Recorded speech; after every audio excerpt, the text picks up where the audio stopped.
Hello.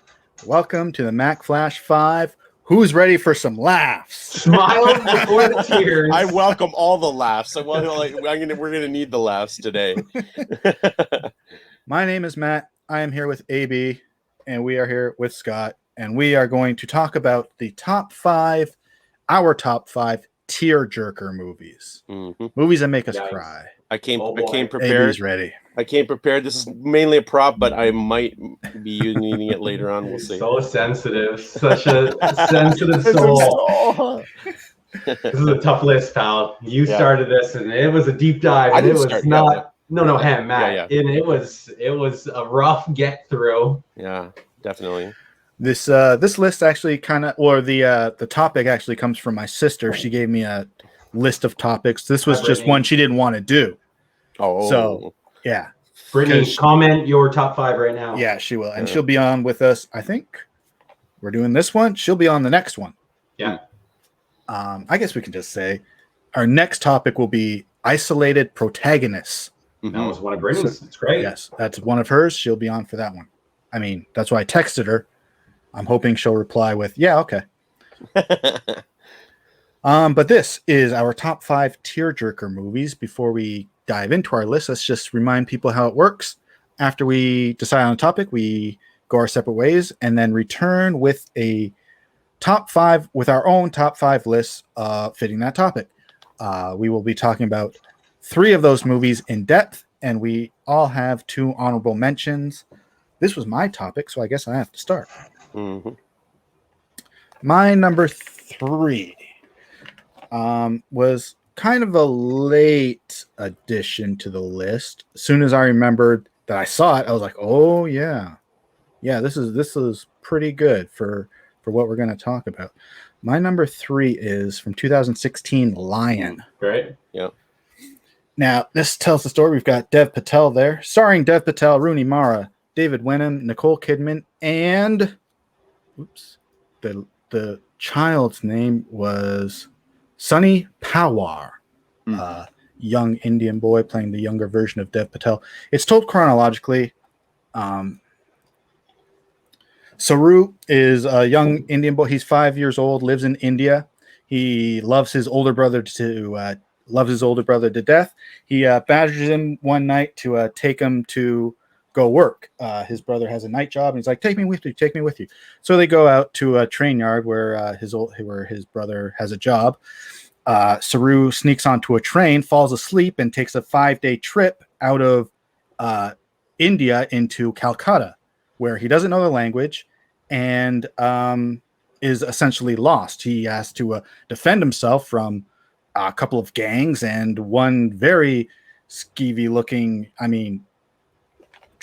trafficker by the looks of him. And he survives on his own. This 5-year-old child survives. This is based on a true story. This is I shouldn't say based on. This is a true story. He survives on his. Yeah. It's all, yeah.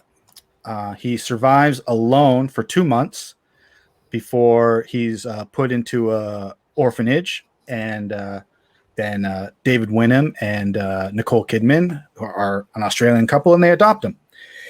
He lives, and then it jumps ahead 20 years later. And he's played by Dev Patel. One day he's out with some friends, and he's pretty much forgotten his entire childhood in India. He thinks he's from Calcutta. That's what it says on like his adoption papers. And then one day he's at a party, and he has something food jogs his memory, and he realizes, I'm not from Calcutta, I'm from India. And more memories start to come back to him, and he gets into like a depressive state. He realizes he's far away from his birth mother, who didn't give him up or anything. Mm-hmm. He's essentially a lost child. He was taken. There's a lost child. A couple of those movies too. Just through the 90s that I can already think of, but lost children that aren't taken is just like, I think like Message in a Bottle was like that. Mm-hmm. But no, it's much more tragic because you just don't know. Right. Yeah. So having his memory needs to continue jogging, and to do that, he heads over to Google Maps and it's I think this is in the story of his life is around 2010. I don't know when Google Maps was created, but this was certainly new technology, if not, I mean, far more advanced than it had been previous. And through Google Maps, he begins to recognize terrain and a railway system. He follows the tracks to the village where he grows up, and he's got it. He tells his parents that I have to go find out if my mother is still alive. He gets on a plane, gets to India, walks the trail, finds his mother, discovers his older brother had passed away that night, looking for him at the train station. His baby sister is now all grown up, and that was really the impactful, very emotional, tears streaming down everyone's face. The reuniting of mother and son there. Yeah. And I saw this movie in theaters, and I was, kind of on the edge of my seat. I wasn't crying until the end. Yeah. Because it's that what really got me. And the movie itself is really good. It's like, oh, in my mind, this is tremendous. I hope he gets to where he's going, having known the end already, because it is a true story. But the way they put it on the screen was tremendous. Yeah, I always love those kind of true stories where they show the real people afterwards, and that's what usually gets me when it really sinks home.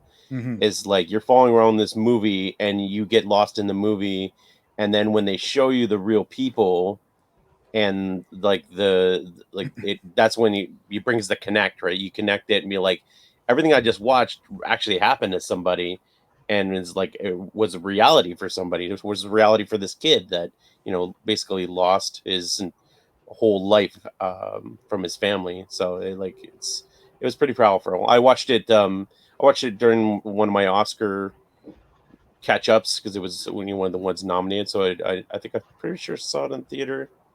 But yeah, I remember being like that, like you said, got to that ending, and it was like, oh man, like that's so crazy. And then even like hearing about his finding out about his brother, that part of the reason why he was lost was because his brother got killed and couldn't find him, and so like it was really tragic, but then ultimately happy.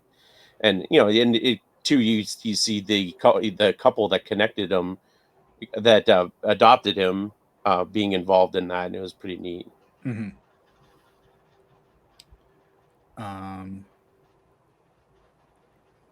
Looks like nominated for like 7 Oscars, but didn't win any, which is a bit of a bummer. It's a good year. That was a good year. 20 released in 2016. We may be talking about it later. Yeah. With that, then, isn't it later now? AB? No, unfortunately, it's not. I wish it was right now. We were going to be talking a movie much earlier. We're going to be talking from a movie from a animation studio that I've really gotten into over the last few years, from Japan, and that is Studio Ghibli.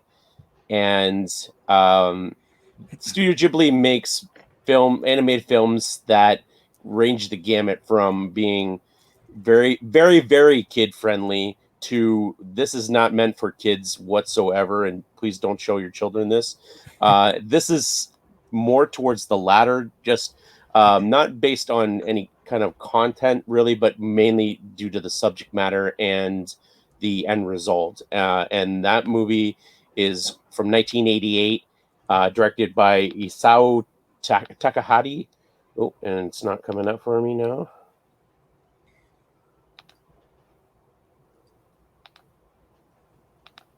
And that is Grave of the Fireflies. This movie is about a brother and a younger sister in Japan nearing the end of World War II.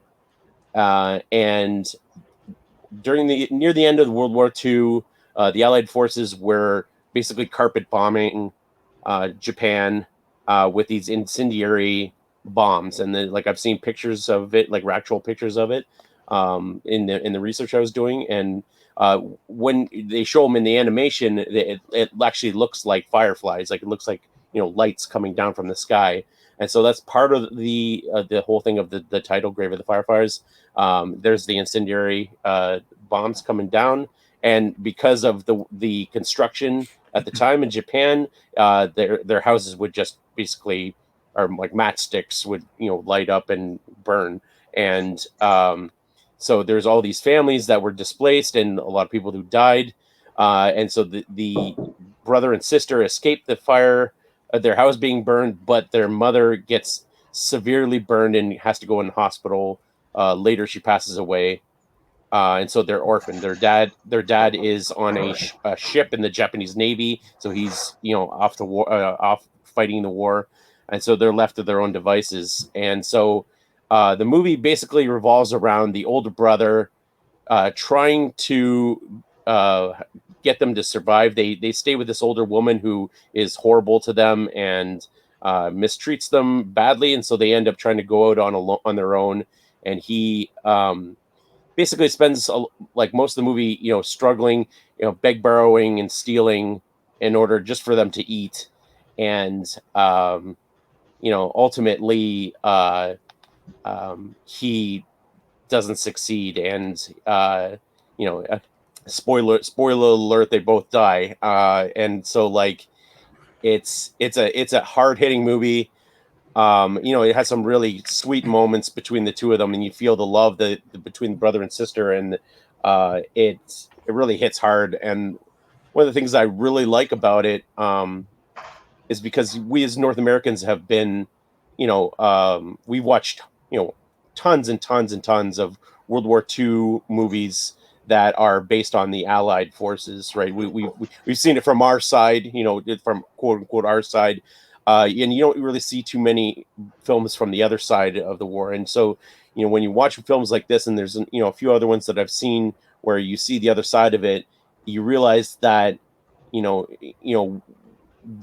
were no quote unquote good guys or bad guys when it comes to civilians.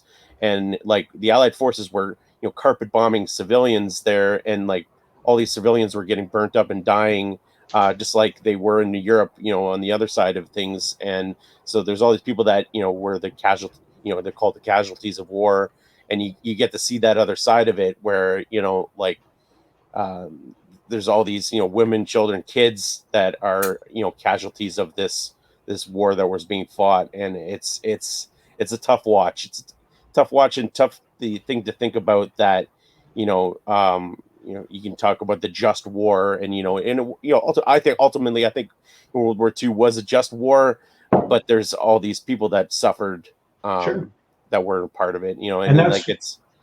Go ahead. Yeah. Like no, the main theme of what you just said kind of puts in perspective when Clint Eastwood did Flags of Our Fathers, followed by Letters to Iwo Jima, seeing the same war from the other side. Yeah. I thought that was going to change film. I thought that was going to be like monumental, and it came and went and whatever. But it's the same thing where it showed the same war from the different viewpoint, and you're just like, oh, there are people with families and lives and stuff too. I mean, we got the first movie with Ryan Phillippe and all these like handsome Americans, but no, Ken Watanabe and his family are on the other side. And I remember it just being same kind of premise and theory.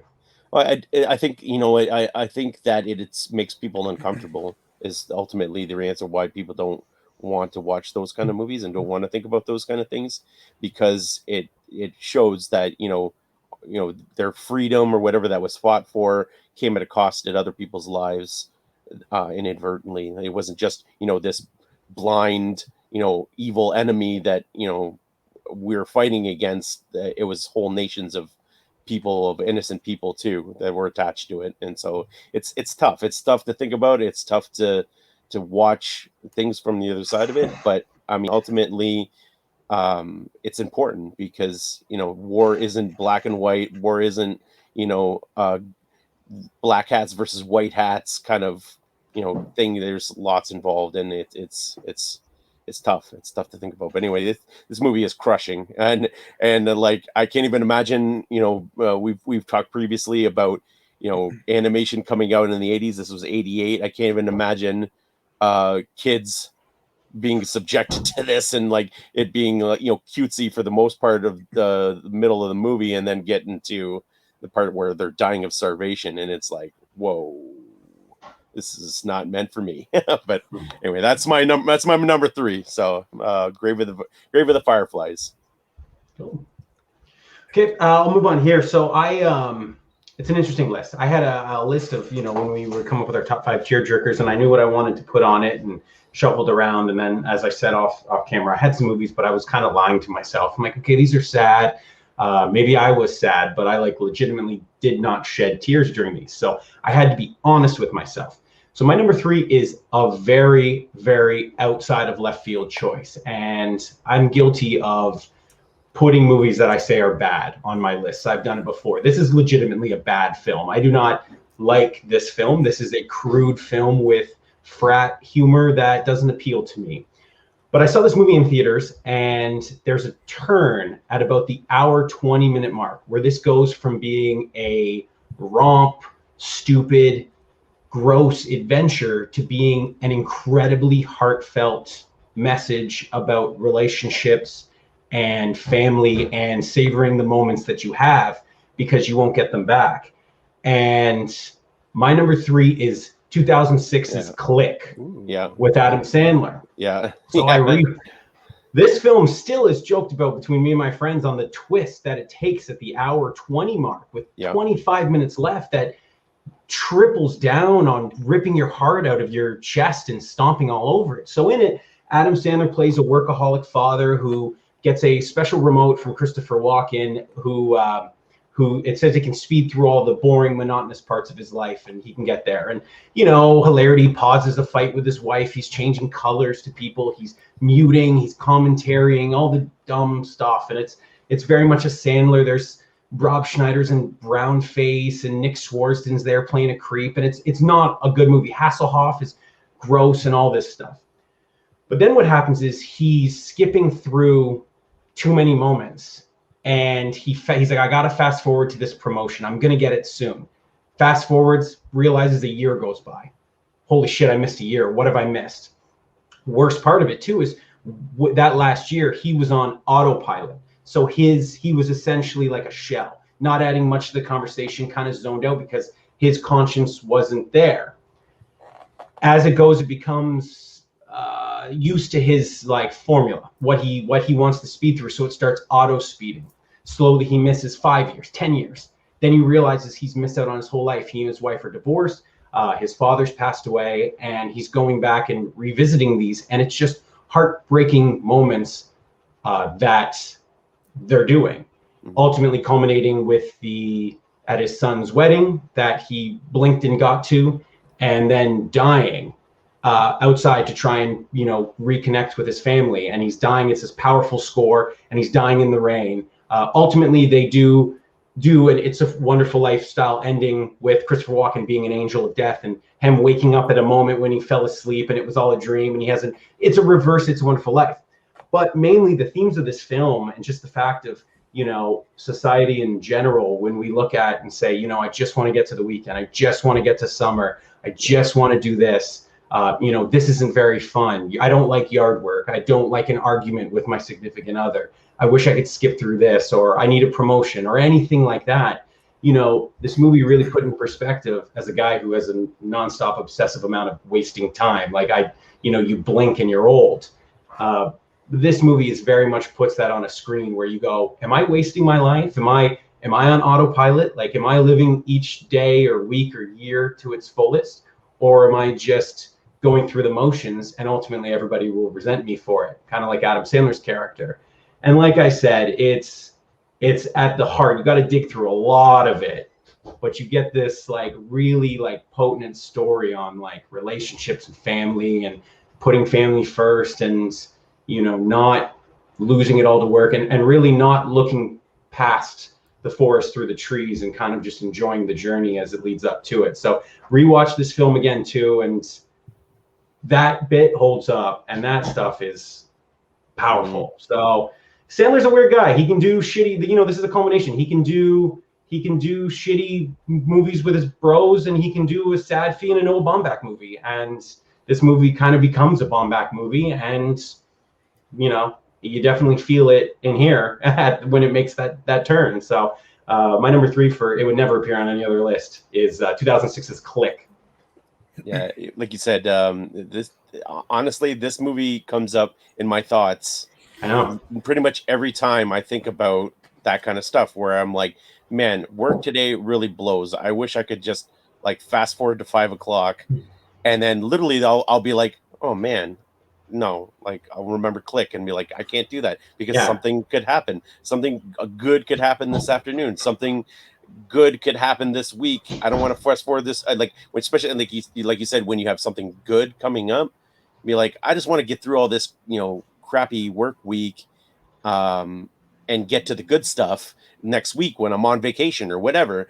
And you're like, no. And then I'm like, no, something good could happen this week. Yeah, you Something gotta enjoy this. amazing could happen this week that I didn't see coming from a mile away. And it's because it, like, honestly, as cheesy it is, that it makes me because of this movie. Yeah, Because and that's my main thing. You blink, I'm like, I feel like a week ago I was 6, and then you blink and you go through high school and college and everything. Yeah. And then I'll blink and we will have not done this podcast for 25 years and we will be 70. And that will feel so, it's just, I can't wait to do this podcast. The journey is the fun part, and this movie just reminds me of it. I think about it often. You remember back in the good old days when when we had things like TVs? We're gonna be implanted in our minds. Yeah, exactly. Sleep in our Star Trek Into Darkness combs. Yeah. River Phoenix II won his 3rd Academy Award. I remember back when I saw his father as Indiana Jones, or his grandfather as uncle. His uncle as Indiana Jones. Explain that one. Well, cool. That's my 3. What do you got, pal? What do you got for 2, Matt? Okay, my number 2 was going right on my list after I was kind of reminded. I was listening to another podcast and they were actually joking about a scene in this movie. And then when they made the joke, I was like, oh, no, you can't do that to this. My number 2 is My Girl. Oh, My Girl. This is a parody. I'm sorry. It's your 2. Please continue. This is probably the best coming of age movie of all time. That's pretty good. And it's a coming of age / romantic comedy. We've got Anna Chomsky, Dan Aykroyd, Jamie Lee Curtis, and of course Macaulay Culkin coming right off of Home Alone. So he's super famous at this point. Mm-hmm. Veda Sultanfuss lives with her dad in their home, which doubles as a funeral parlor. And she's a bit of a hypochondriac. She thinks everything is wrong with her. She gets creeped out a little bit by dead bodies, which is interesting because they're always in her house. And she has her best friend, Macaulay Culkin, Thomas J. She also has a crush on her English teacher. She signs up for a summer writing program that he's involved with, just so she can be close to him. And yeah, it's a story about an 11-year-old girl. One day, her and Thomas J are out walking through their favorite part of town, and they come across a beehive, which they persist to throw rocks at, and Veda loses her most prized possession, her mood ring.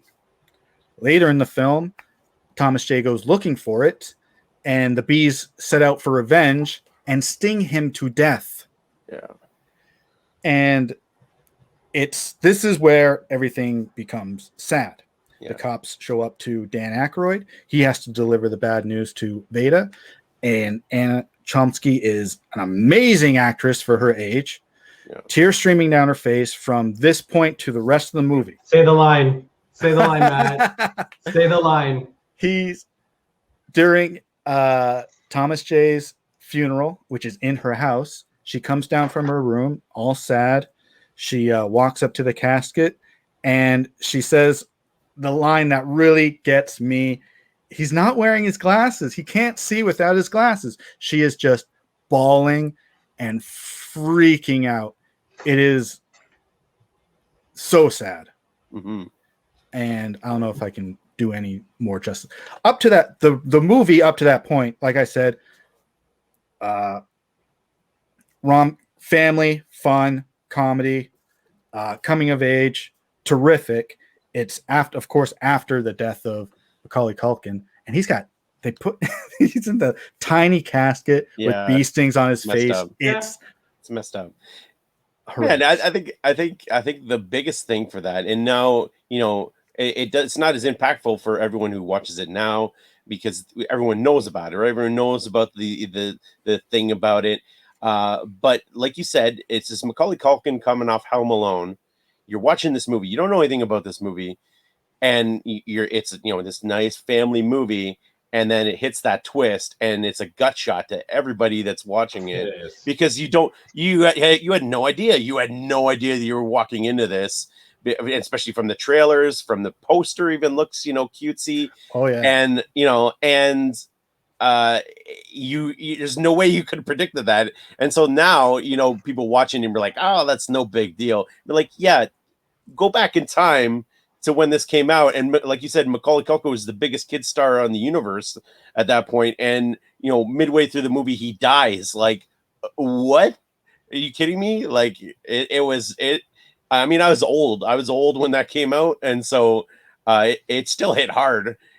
For me at the time, I was like, "That's." I don't nuts. think I got it. I know, and I'm sorry. It's a wonderful choice. I think it's been parodied. No, it's because now it's become.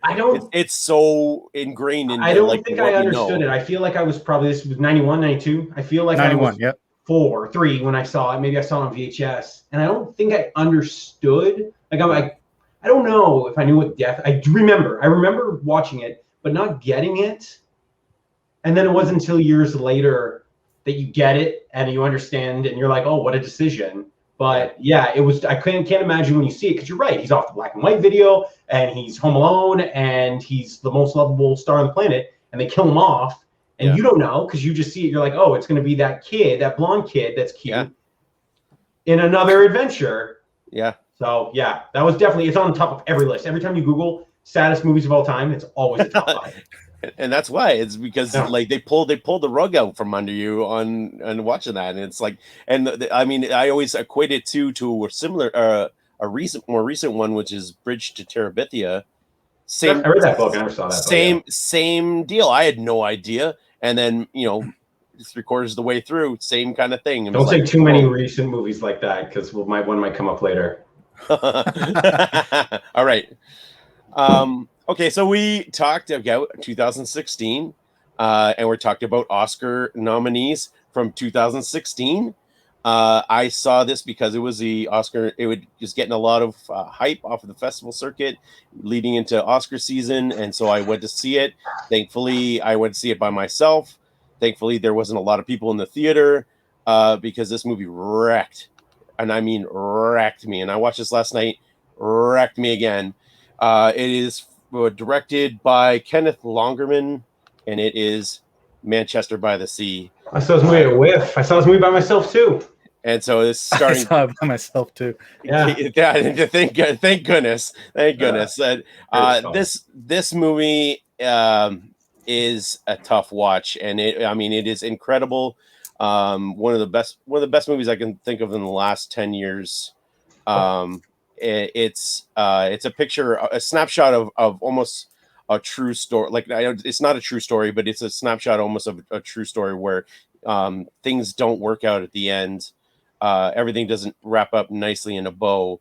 It feels very much like real lives. I call those like slice of life movies, where it's like, if life's a pie, you just take out a little bit, show that part, and that's it. Yep. You don't see anything after. It just shows you that little bit. Exactly. And so Casey Affleck, you see, and so I'm glad you guys both said that you've seen this. If you have not seen this movie and you don't want spoilers, I'm about to spoil some stuff. So fast forward 5 or 10 minutes or so. It's 28 minutes. And so next 5 minutes, fast forward 5 minutes, because I'm going to spoil some stuff. And I went into this cold. I don't know if you guys did too. I didn't know much about it. And so Casey Affleck, at the beginning of the movie, is this guy who's living alone in this little crummy apartment, who is a handyman at a set of apartments. He's doing shit work every day, living a pretty miserable life. He gets a phone call that his brother, played by my guy, Kyle Chandler. Kyle Chandler has passed away, and so he has to go up to see his family and find out what happened to his brother. And so he finds out in his brother's will that he has to now take care of his brother's son. He's been named guardian of his son, who's played by Lucas Hedges, who's incredible in this movie. He's a teenage son. And so as the movie progresses, you find out that something terrible has happened to Casey Affleck, and it is basically broken him. And you don't really know about it, and you slowly kind of piece it together, and then until it basically they drop it on you. And basically what has happened is tragedy in a really bad night for him. He forgets to put the screen down on the fireplace, and as he's going out to get beers, and his house burns to the ground with his 2 kids in it, and his wife escapes, and so his kids end up getting killed. And there is on a scene, the first scene that really broke me was that, and then him at the police station. Police station scene is 50 out of 10. It's the greatest Oscar scene I've ever seen of an Oscar winner. Being interviewed by the cops, and so the cops finish their interview, and he's like, "What? I can go home now? You're not going to hold me here?" And they're like, "Well, we can't, arrest you for a mistake. It was an accident. It was a mistake. You didn't. It wasn't a crime. We can't hold you here." And so then he steals one of the cops' guns and tries to kill himself. And that, every time that happens, it is so tough. That's when the tears start flowing on that one.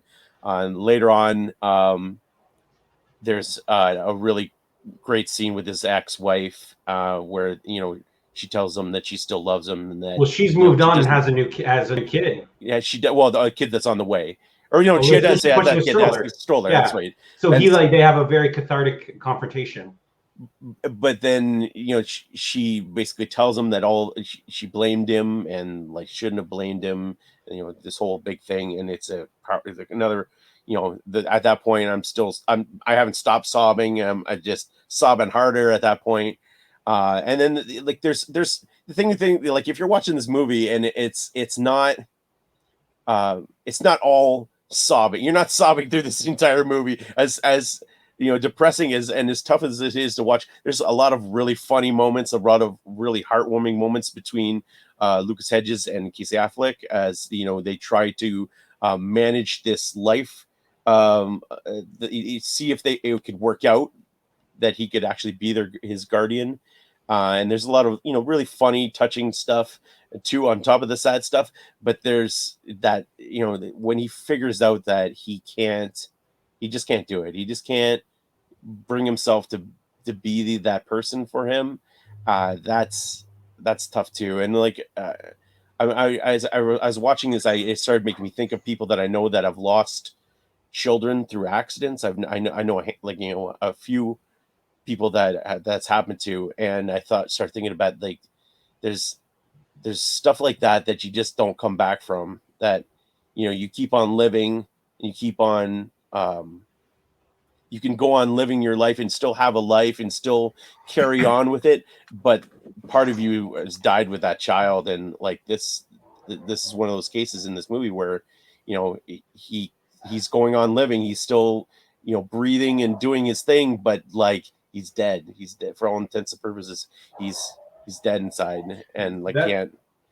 Oh, I mean, exactly what you say. I just want to say that's what I'm scared of myself. I work in insurance now, and a lot of it, and my father's done it for 30 years, and I'm a little nervous and worried about being subjected to that and death of children and how they die, because we have some children's policies already written, and yeah.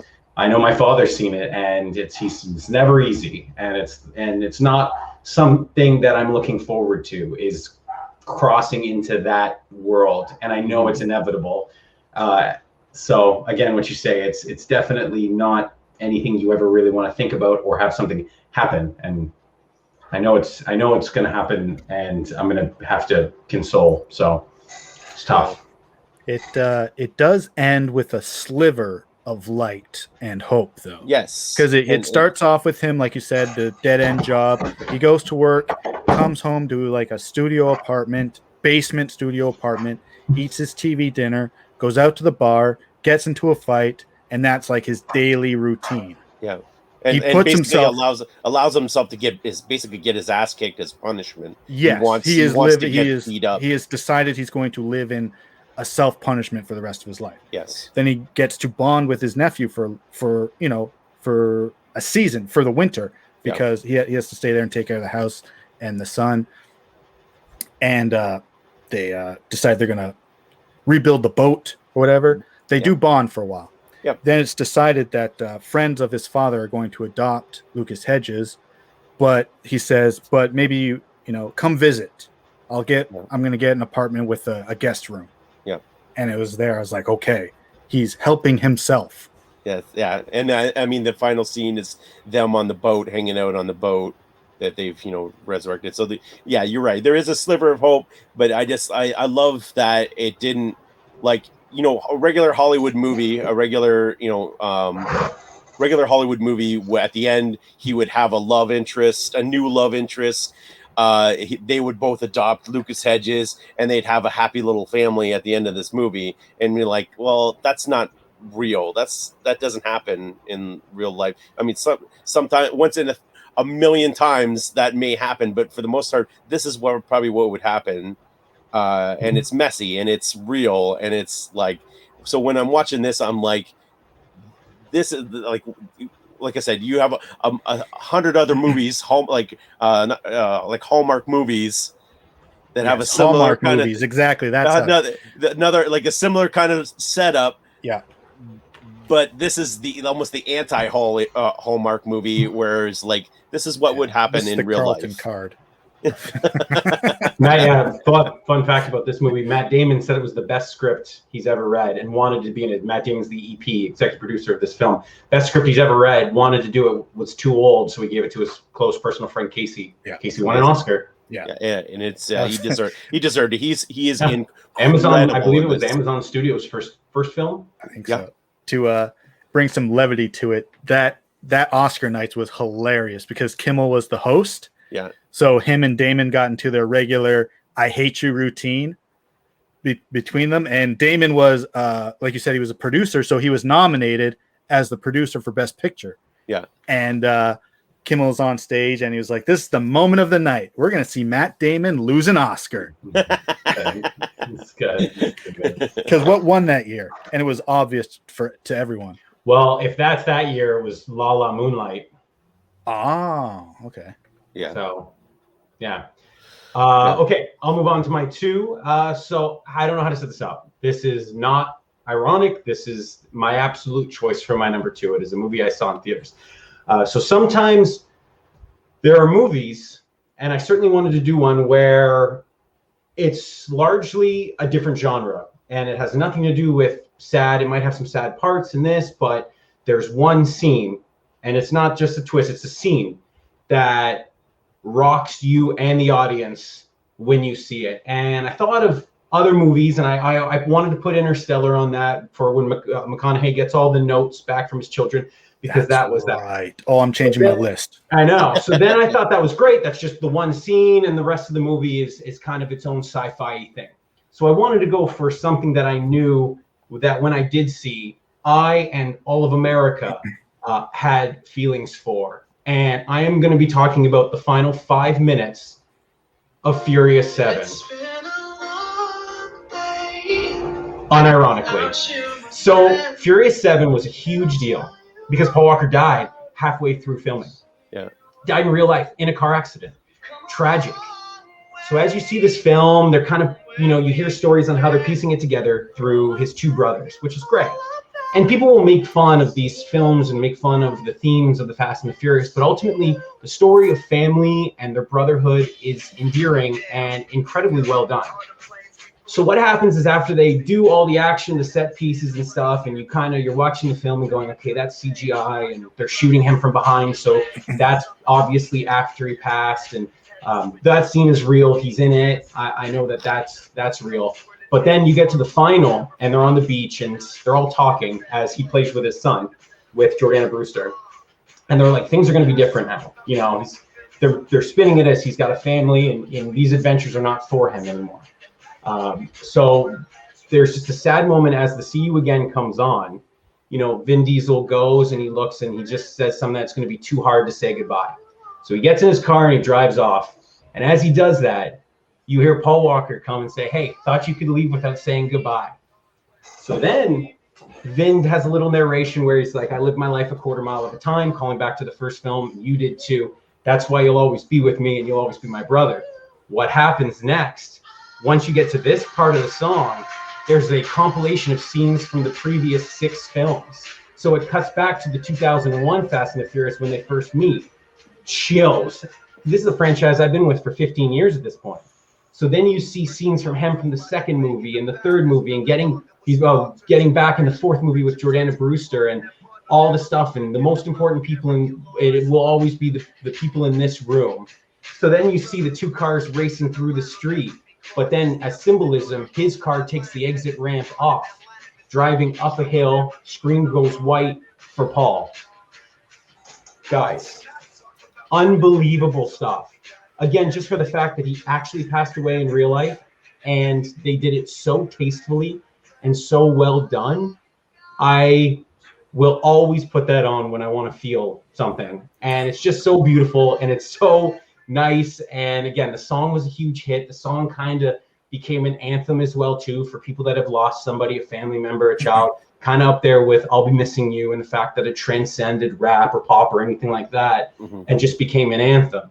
And like I said, for this being a big deal for somebody, a constant through, you know, the films before and dying halfway through and then honoring them in such a way, like I said, it'll be one that I'll always come back to and watch. And it's the final 5 minutes of Furious 7. And because like Paul Walker died, they could have easily, and it would have been extremely tasteless if they did, killed him off, kill the character I know off. you couldn't do that. And there's a lot of that online too. People are like, are they going to kill him off? What are they going to do? And they did the perfect thing, because people think these movies are mindless, and they're not. They're really not. There's a good theme and there's a good DNA to it. And like I said, you could have done something. And given the subject matter, the fact that you see him, and this is the one where they're driving their cars through buildings in Abu Dhabi, and you're kind of like, ooh, it's hard not to remember that he died in a street racing accident. Jesus. But again, they were like, guys, we're going to do this. We're going to do this well, and we're going to do this right. And ultimately they did. So. Cool. With that, honorable mentions. We start our honorable mentions. Let me bring up my screen. Honorable mention number 1. An American Tail. Sure. It's sad. Yes, sir. I'm sure. I don't know if Scott's going to have an animated movie on his list, but this is almost, do not. it's almost a necessary thing. Especially there are 1,000 animated movies that speak to people emotionally that way. This was like the first one for me.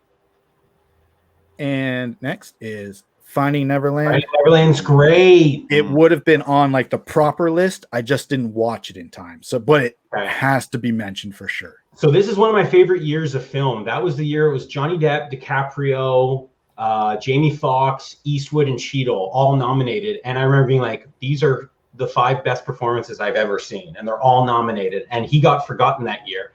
And I think him as Jay and Barry is an underrated. This movie is so forgotten and it's so good. Yeah, I agree.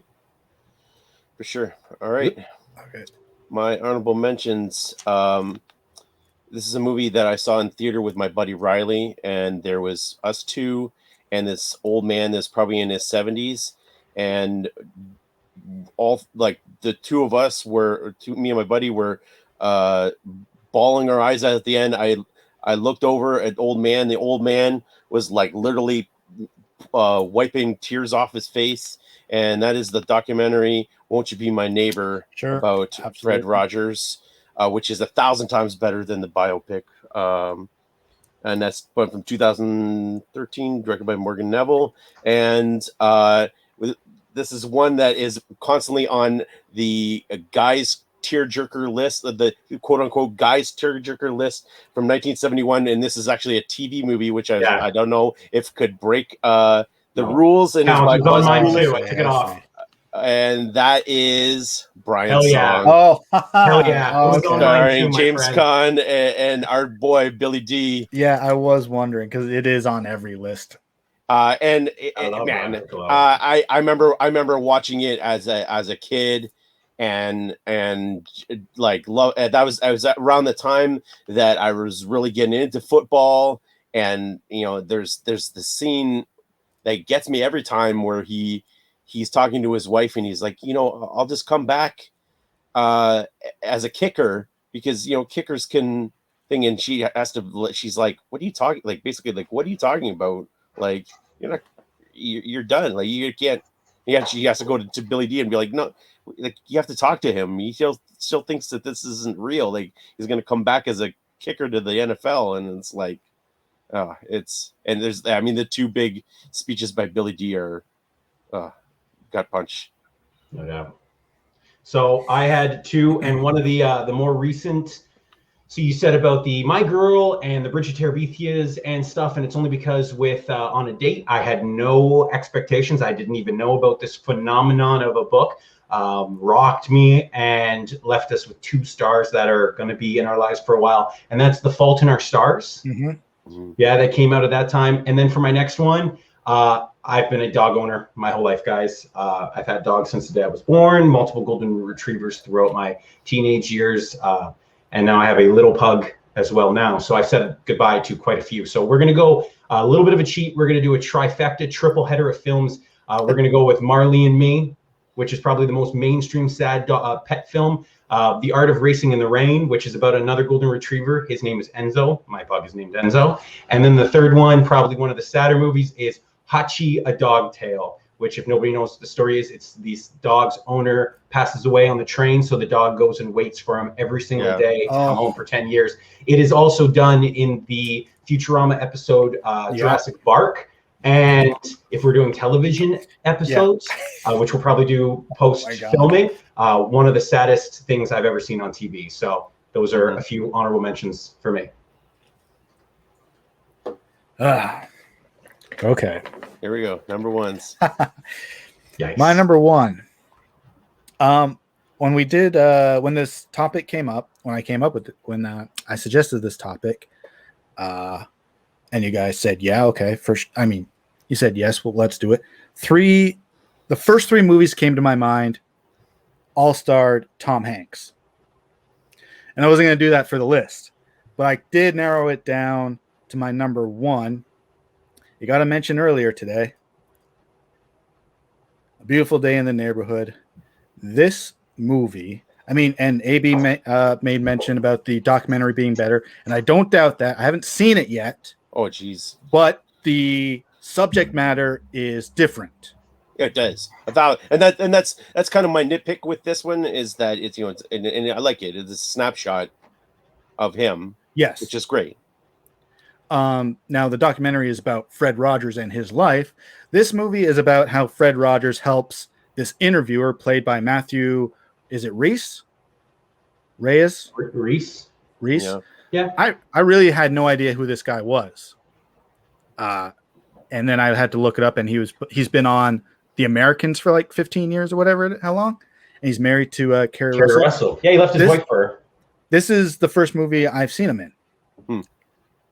But anyways, the movie opened with Tom Hanks as Fred Rogers doing the show. It's a Beautiful Day in the Neighborhood, walking down the stairs. He pulls up this card thing, and he talks about the people behind it, and he pulls the tab revealing, what is his name in the movie? Matthew Reese plays Lloyd Vogel. And he's beaten up. He's like just been in a fight with his dad. And the way Tom Hanks performs it, he's not maybe somebody could have played Mr. Rogers better. But since Tom Hanks is an amazing actor, every word he said just brought tears to my eyes. From beginning to end of this movie, I did not have a dry eye for a single second. because everything he does to try to help this guy out, and I'm forgetting his name. Lloyd constantly rejects him. Is kind of heartbreaking. I'm just like, dude, you're in trouble. This guy has helped children and other people. He doesn't believe anybody's that I was nice. just going to say like that he doesn't. No asshole can be this nice. Right. He doesn't believe. He thinks it's all an act. He thinks that that's not real. And they address that in the documentary too. That people think that it's not real. And this is like a full on movie basically about that. That this guy is calling bull crap. That this guy could be this nice. And that this is legit, that he is legit trying to help him. There's a couple. Every time he tries to help him and he rejects it. Every time Tom Hanks as Fred Rogers is trying to help him, I'm just tearing up. And then there are other points in the movie where they're recreating that famous outtake of Mr. Rogers trying to put a tent together. Yeah. And they call cut. He can't get it up. They call cut, and they go over to a Video Village and they say, "Want to try it again?" He's like, "No, let's leave it like this." And he goes over and and Vogel asks him, "Why are you leaving it in?" Well, so now children can see that adults aren't perfect either. Yeah. Tears. Yeah. Oh man, I'm telling you what. You think you're gonna have tears during that? Like I'm serious. I'm telling you. You watch that documentary. It is going. Like I think part of the reason I like it more is because I saw it first too, right? And like I really like that I saw it first because you get a real idea of that this is a guy whose life was dedicated to loving other people and specifically children, that he was a man who's had it on his heart that I need to help the children of America and of the world, but his basically he was from Pittsburgh and he was doing local to start off with. I need to use television, which he hated, as a tool to impact the lives of people and specifically children, that children should be treated like human beings, that people should be treated with dignity and respect and not talked down to, and that they children have emotions that need to be addressed. And I man, like when you see that, like I watched Mr. Rogers growing up, and it was a show that I watched and it wasn't a big deal. Watching that and seeing how genuine of person he was, and you see his flaws in it, which are, like you said, it was on full display. He didn't hide them. This is a real man that dedicated his very being to helping other people and helping other people deal with problems and issues and emotions, and it's incredible. It's an incredible life and an incredible human being. Like it's man, watch them back to back, do the doc and then do the biopic, and I guarantee like you will come away changed. Movies like that should have, like, the documentary should be a special feature on the Blu-ray.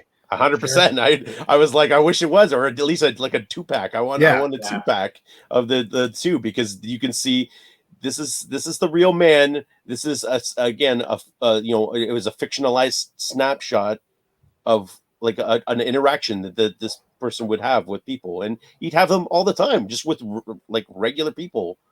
It's man, crazy. Good choice. Yeah. All right. We go to my number one. This is a movie that is in my top 5 movies of all time. This is a movie that was featured on our unaired Handshake first pilot episode, and that will probably never see the light of day. It is from 2004, directed by Michel Gondry.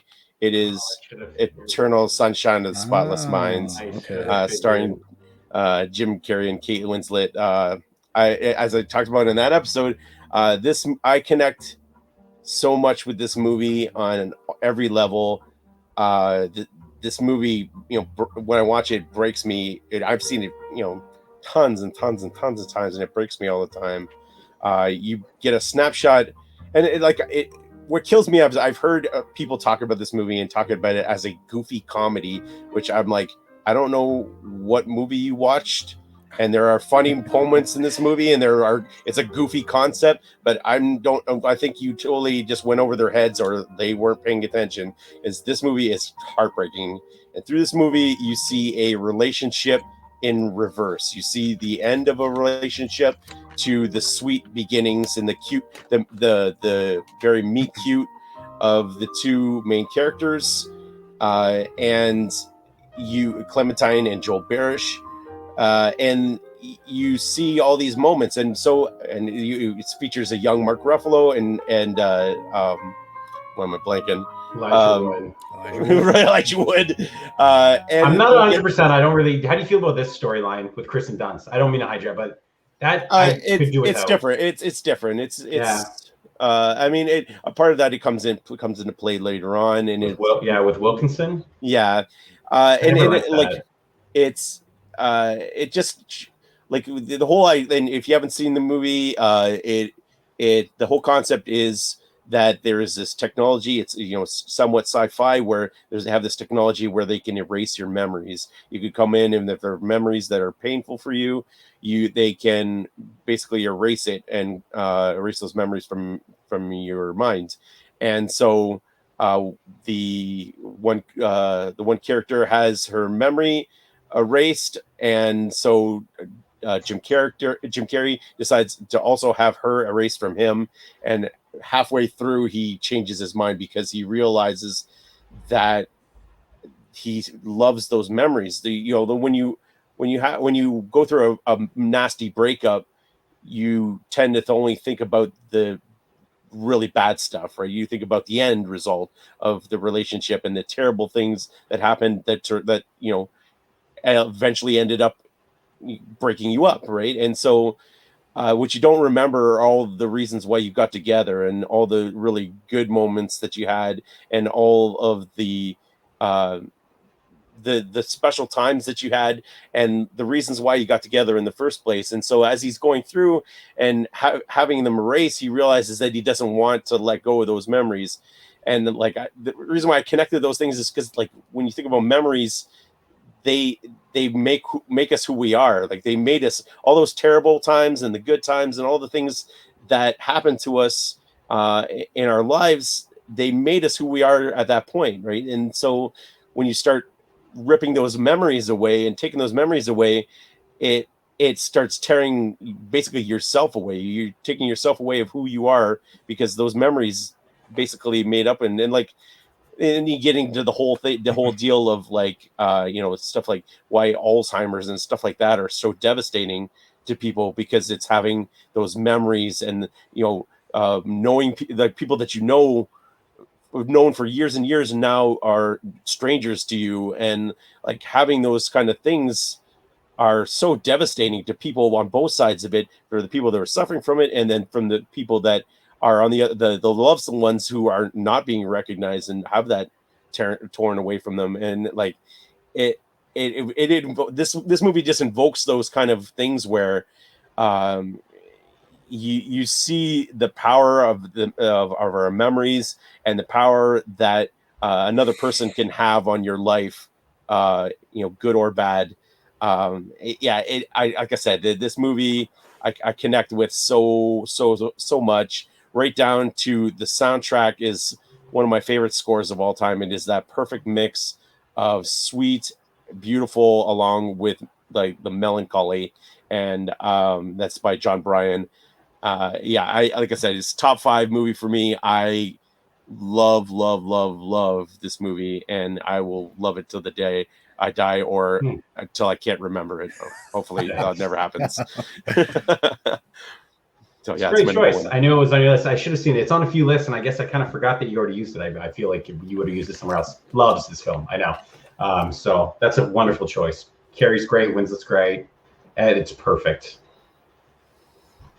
Okay, so I'm gonna go here, and I want to thank, like I said, Matt's for the ability to for this category, tearjerkers, because there was one movie that I've wanted to put on, and I didn't know, and I had to get it on, and I wanted to talk about it, and I wanted to do it justice, and this was the perfect category for it. And it's a bit of a cheat. You asked animated films. I lied. It's not a feature-length film because it is an animated short, and it is based on an article written by the creator, and that is Dear Basketball by Kobe Bryant. You got it on. Yeah. So that, by far, when you said we were going to be talking about tearjerkers, my number one is going to be that. So bear with me. Based on an article that Kobe Bryant wrote for the Players Tribune on November 29th, 2015. And I remember reading this article when I was at an en route on the way back from Toronto. And I was getting coffee and I stepped out of line. And when I saw this email in my inbox, and everyone knew that Kobe Bryant was going to retire. This was his 20th year in the season in the NBA, and he was coming off a multitude of injuries, Achilles injuries, shoulder injuries, and the Lakers team was very bad. So as you read it, some of the lines really stick out to you here, and they're chill-inducing. You know, you asked for my hustle, I gave you my heart, because it came with so much more. I played for the sweat and the hurt, not because Challenge called me, but because you called me. I did everything for you, because that's what you do when someone makes you as feel alive as you had made me feel. So 2 years later, they animated it, directed, animated by Glenn Keane, written by Kobe Bryant, with the score by John Williams. So in this, it's Kobe Bryant narrating through animation his life in basketball. Wonderful score by John Williams here. And it's showing how, and it starts with the gravelly voice of Kobe Bryant, Dear Basketball. And it's his letter to him saying, thank you for being the sport of my dreams.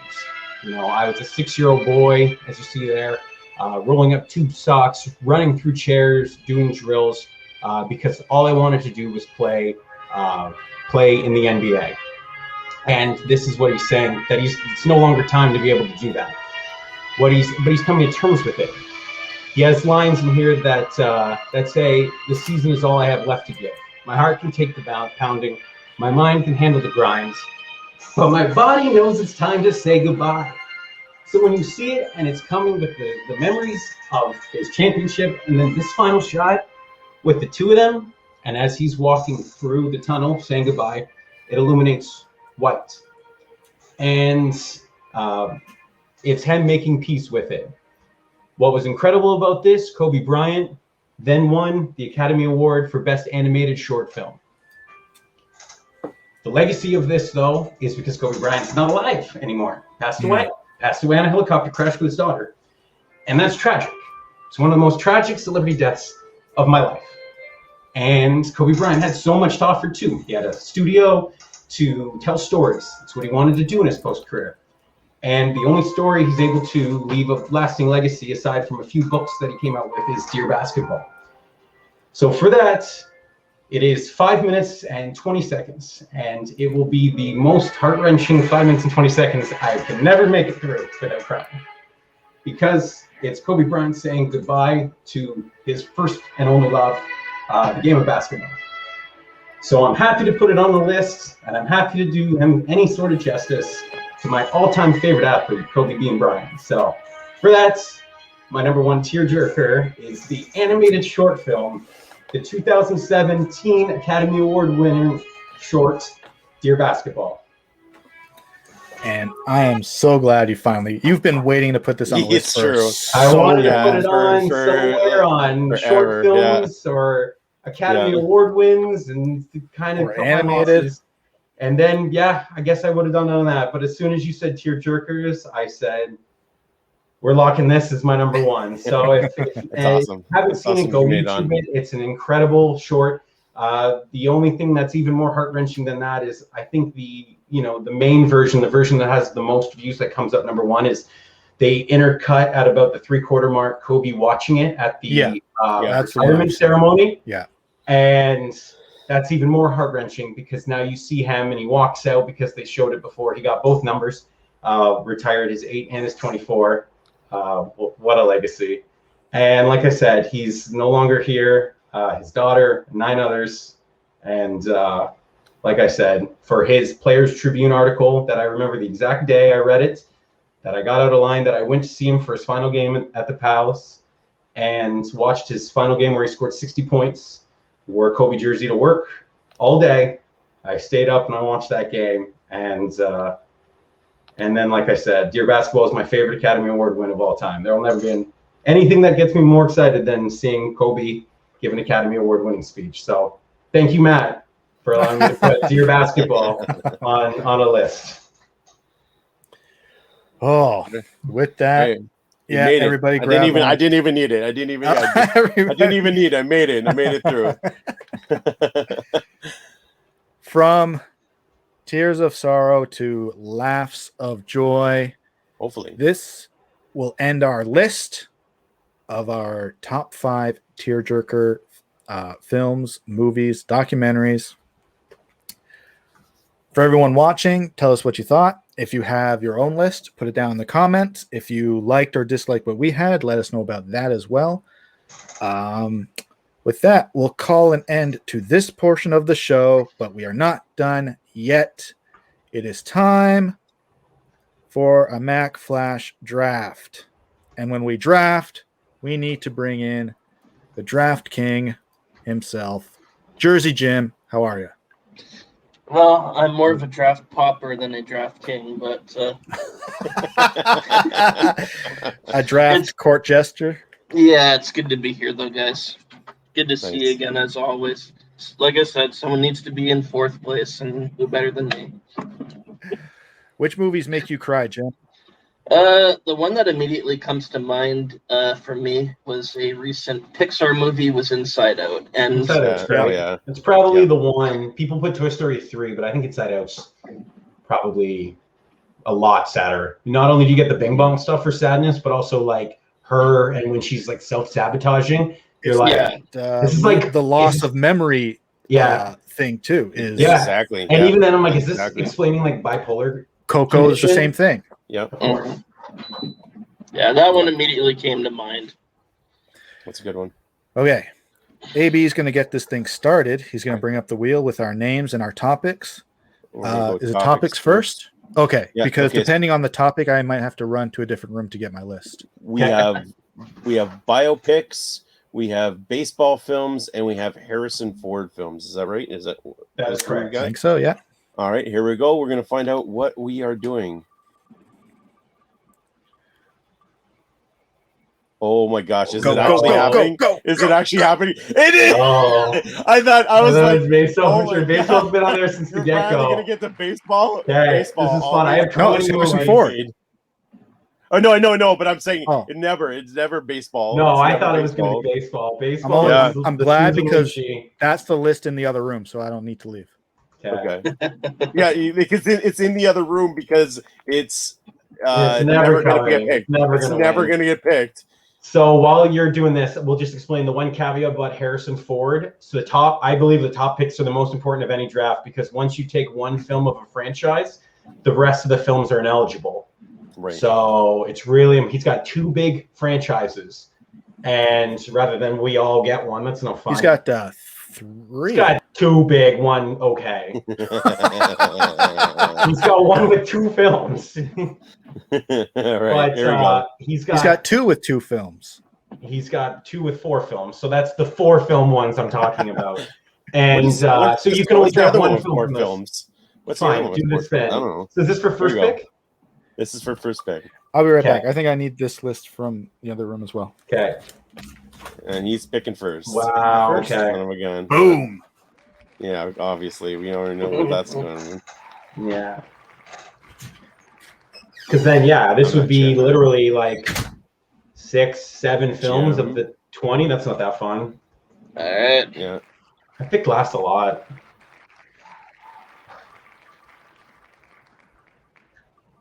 You are picking last, so there you go. Me. Yeah. That's not bad. I'd rather go last here, but I picked last in a few. Okay. Empire Strikes Back. Oh, this is going to be interesting. Okay. Are we ready? I have 20 movies written, so we're using them all. And that's the thing. I had a bunch of these, and I have them in order. I've got 21, and I don't like the bottom 5. And I mean, it's Anchorman 2. So is this the order? Me, AB, Scott, Jim. Yeah. Jim is 4th again. Oh no, I gotta move it. No. Oh, okay. I just got it. Okay. Whoa, Jim is second. Yes. Oh, there we go. There we go. Okay. There we go. That's I like it. Okay. Well, my first pick, the first pick, is slight. No, it's. I mean, you could. What's he gonna do? But we're picking movie or character or performance. We're picking what you want to pick. Right. I'm not going to give you a tip. Like, why would you pick the performance? Well, regarding Henry, like, or fine, not regarding Henry. Jeez, all right. I don't regarding Henry. I have it in the top 10. No, I am going to pick first. My God, here he is back here. Raiders of the Lost Ark. Okay. Whoa. Yeah. Wow. That is a shocker. As far as Harrison Ford is concerned, because you gotta go the big one. You saw the last one. I was carried by Ghostbusters, and you gotta get the big one. So, Jim, what do you got for 2? Well, I was gonna assume that Matt was gonna pick. I was gonna be picking that second because Matt was gonna pick first. My first pick, which is The Empire Strikes Back. Of course. All right, this is where things get interesting. Okay. All right. I feel good about being in the 4th spot. I know. I wanted to be in the 4th spot. I know. I don't have to make this. I know. I get 2 of these 3 movies. I'm gonna go with The Fugitive. Okay, I love The Fugitive is my 3. So then I'm gonna take Blade Runner, followed by Air Force One. That's my. Those next are good. 2. Yeah. My next 2. All right, I'm gonna homer this pick and take Apocalypse Now. Yeah, I had that. I mean. Ooh. I am going to take. Did we say Patriot Games? Nope. You should though. I'll take that. Awesome. I had the other one. Okay. Picks. Number 2 is going to be Witness. That's my next one. Only Oscar-nominated role. And he deserved it. That movie's awesome. And my number 3. Ooh. My number 3 is going to be Presumed Innocent. I knew it. I knew that's. Oh, I mean, that made it on one of your lists. So Yeah, true. I am going to take his role in the movie 42 as Branch Rickey. I knew it. That's my next pick. That was my next pick for sure. All right. Oh man. Oh, here it is. All right, I'm gonna take a thriller on this because I really like this movie. I'm gonna go Frantic. Oh my God! Thank God! I will happily take What Lies Beneath. Oh my God! I didn't think I was gonna get it. I love What Lies Beneath. Meh. Okay, so you took Frantic. No, What Lies Beneath rules. Okay, and then the last one I'm gonna take. I feel like, and I'm not calling the Facebook group dumb, but there's one really good movie, but I don't think anyone knows about it. So I'm going to take the bigger name because they're going to go, boy, that's a classic. And I'm going to take American Graffiti. Yeah, that's my next pick too. I'm going to go off of Star Power. I'm assuming. I won't say it in case nobody directs it. I'm going to go Star Power on this last one and go with The Devil's Own. Yeah. With Brad Pitt. in it? Yeah. Yeah. He's got the posters, so you got, that's right. Harrison Ford, Brad Pitt on the poster. Well, I'm going to use a Brad Pitt poster for the PowerPoint. So you still get votes, probably. No, that's good. All right. It's not his greatest role. I think it would probably be at the bottom, but because strategically, I think women would be voting on this, and they have a attraction to Josh Hartnett. I have to go with Hollywood Homicide. Ooh, And off the list, but I like that's awesome. Okay, these are my last picks. So number 4 is going to be Regarding Henry. Yeah, Regarding Henry. There you go. You got it Get back. shot in the head. Number 5 Working Girl. Yeah, Working Girl's the movie. No one's gonna know what it Great is, but movie. Working Girl Yeah. is amazing. Man, there's another one. There's another one that's amazing that nobody ever talks about either, and Yeah. I might pick it. Is If it a it's show still on there. Apple TV? And I will finish up with Sabrina. I love Sabrina, man. I saw Sabrina on a flight when I was a kid, and I was enthralled. I love Sabrina. Okay, now do I go with the one that people know, or do I go have integrity and go with the one that is way better? There's Okay, I'm Winning gonna. means you're gonna I have. We already know I don't have integrity, so I'm gonna go with Ender's Game. Wow, I thought you were going to take my Hmm. choice. Big movie when I was in high school, K-19, The Widowmaker. Okay, Oh. sure. I was gonna say the other one is Mosquito Coast. Mosquito Coast Mosquito is Coast- Mosquito Coast amazing. Yeah, is Mosquito Coast yes. is a show on amazing, but Apple. nobody That's knows right. about Well, they it. just redo it. Can this work as a Yeah. 10-episode Netflix show? Yeah. Absolutely, it is. Yes. Justin Theroux's in it. My Yeah. ones that, and I took K-19 to finish it off. Leaving off, just want to repeat on my list. Sorry to 6 Days, 7 Nights. That's a big movie. That's The not Conversation. anywhere written on this. I think 9 people on that Facebook know The Conversation. And I had that and Mosquito Coast. So Yeah. everything kind of dropped Age it. of Adeline was the other one I had on my list. They used One- the YouTube guy to play the young version of him, and it's That's right. fantastic. A guy who Yeah. does impressions of him on YouTube got cast as the young Harrison. He's One great. cheap pick that might have bought a few more votes. Anchorman 2. Yeah. No, I don't guess. Yeah. So let me repeat these. Matt with the first pick ends up with a roster of Raiders of the Lost Ark, Witness, Presumed Innocent, Regarding Henry, and Working Girl. That's a solid I like it. list. Jim has Empire Strikes Back, Patriot Games, 42, Hollywood Homicide, and Sabrina.